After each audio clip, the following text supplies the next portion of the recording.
I've got a friend, he was doing his SEA Games time trial to get into the national squad. So unfortunately something happened and then he actually passed on at the finish line itself.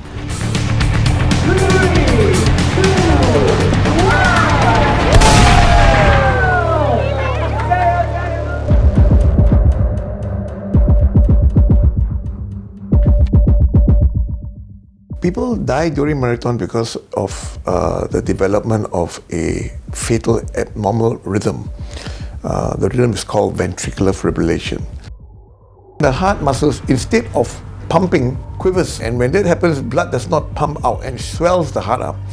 And after a few seconds, you see the heart just slowing down and stop. So there are two categories of people who die from a marathon run. The below 35 years old marathon runners have got numerous undiscovered genetic heart conditions. Those above 35 years old, cholesterol deposition in the arteries of the heart. And so they actually end up with a heart attack when they do a marathon run.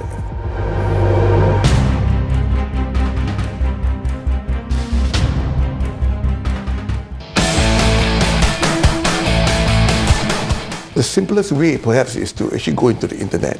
And if you look at the American Heart Association, there is a segment where there are questionnaires that you can answer. That if you have any yes to such questionnaire, that you should actually see a doctor for a pre-participation screening so that you are not missed out in the detection of an underlying heart problem. The most risk comes from the marathon runners who are above 40 years old. Males have a higher risk than the females.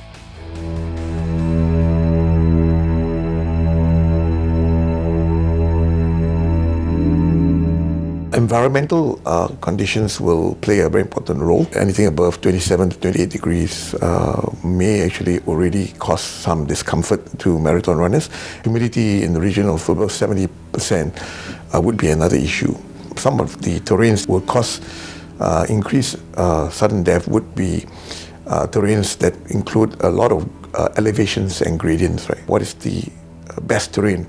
It would be in a flat ground. Preferably on the road, like with asphalt, no pebbles, and throughout the run you've got scenic views as well as foliage of trees. Right?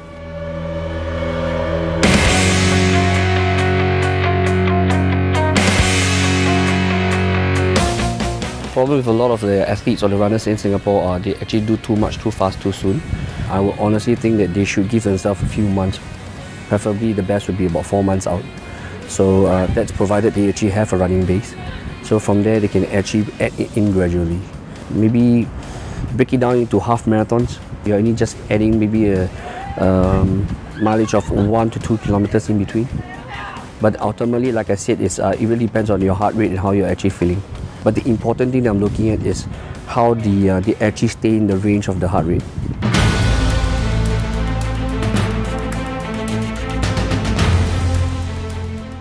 The most critical period is actually the last 1.6 kilometers, where more than 50% of collapse or sudden death occurs during this period. It's because you are reaching the end, right? And so you might want to push yourself further and run faster to try and finish the race to get a better timing. That is a fatal mistake. You stop running.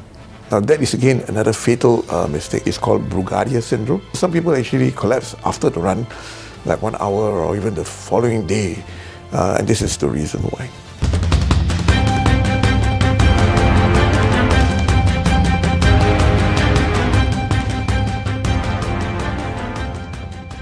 You have to be sure that you're 100% fit for the run. And so you've got a recent flu, you've got still body aches, you're still coughing and sneezing, or you feel that you are unusually breathless on that day, you should not actually run the race. During the race, if you run into problems, it would be either signs of a heart attack or signs of a heat stroke. Nausea, vomiting, the headaches, the giddiness, the cramps are the early warning signs of a heat illness. Right?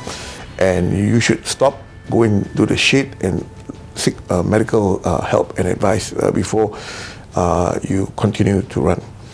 For heart attack, it is the classical chest pain. Right? And this chest pain is described as a gripping, vice-like pain, like a bear hug. And sometimes it relates to the jaw or to the arms, right?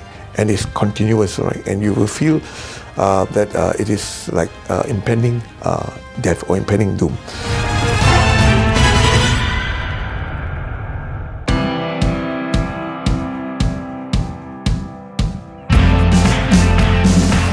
Studies have shown that if you can initiate bystander CPR within less than 1 minute, the chances of survival is as high as 80%. This must be done in conjunction with the rapid access to the AED, right? And so for every minute that you lose, there is a 10% loss in survival.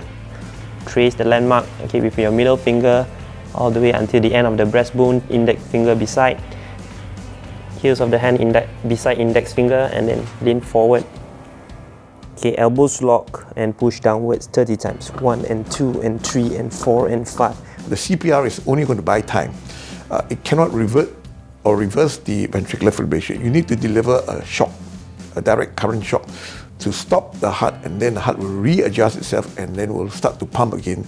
Okay, so AD arrive. AD is here, continue CPR. Okay, apply the pads, make sure you look at the diagram and place it accordingly. Apply pads. Plug in connector.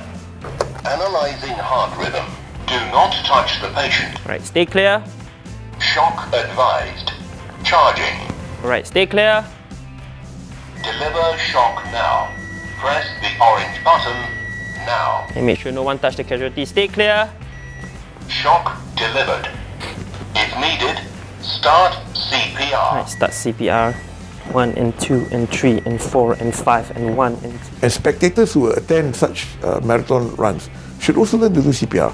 So you will then realize that then every step, every meter of the road, you will have people who are trained in CPR.